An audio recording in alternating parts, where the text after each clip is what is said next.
بیٹھی پلوشے کا دل پسیجا، کاش میں اسے روک لیتی۔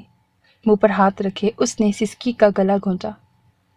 صبح تو ہوئی مگر خالی ویران سی صبح، در و دیوار خالی خاموش تھے۔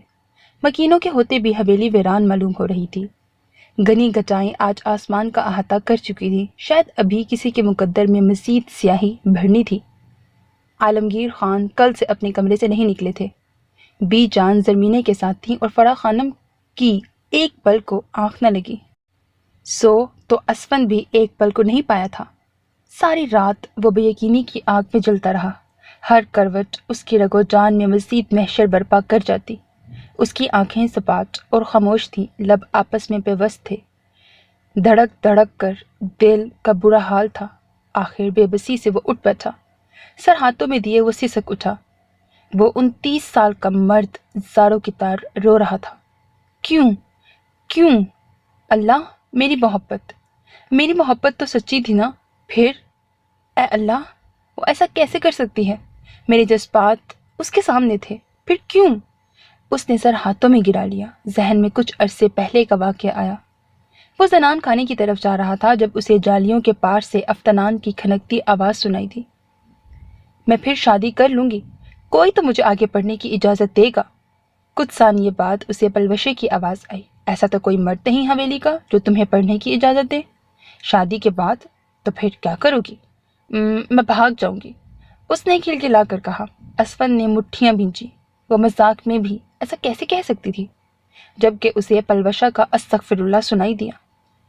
وہ بھی ایسے نہیں ملتا، ڈھونڈنا پڑتا ہے۔ مل جائے گا، وہ بے فکری سے بولی۔ مذاق کر رہی ہو نا؟ پلوشے کی آواز میں خدشے بول رہے تھے۔ بالکل۔ اسے لگا وہ ہنسی ہے۔ اسے کچھ سکون محسوس ہوا۔ اسے لگتا تھا وہ مذاق کر رہی تھی، مگر اس کے وہم و گمان میں بھی نہ تھا کہ یہ سب سچ ہوگا۔ کیوں کیا تم نے ایسا؟ کیوں؟ میں تمہیں روکتا تو نہیں تھا۔ وہ بے بسی کی انتہا پر تھا۔ اس کا خط، وہ سنگ دل الفاظ آنکھوں کے سامنے گھوم رہے تھے۔ وہ رات اس پر قیامت کی رات بن کر ٹوٹی تھی۔ ساری رات وہ خاموشی سے کلستا رہا۔ اس نے کبھی سگریٹ کو ہاتھ تک نہیں لگایا تھا، مگر اس پوری رات وہ سگریٹ پیتا رہا۔ دل کی کھولن نکالنے میں وہ اپنا آپ جلاتا رہا۔ سانس چل رہی تھی، مگر اسے اپنی زندگی ہونے پر یقین نہیں تھا۔ وہ کب سے وہاں بیٹھی تھی، اسے کوئی ہوش نہیں تھا۔ کتنے لمحے بیت گئے اسے علم نہیں تھا۔ وہ بس یوں ہی بیٹھی رہی، ساکت سی۔ اتنا وہ جان گئی تھی کہ وہ کسی بدلے کی بھیٹ چڑھنے والی ہے، مگر کیوں؟ وہی کیوں؟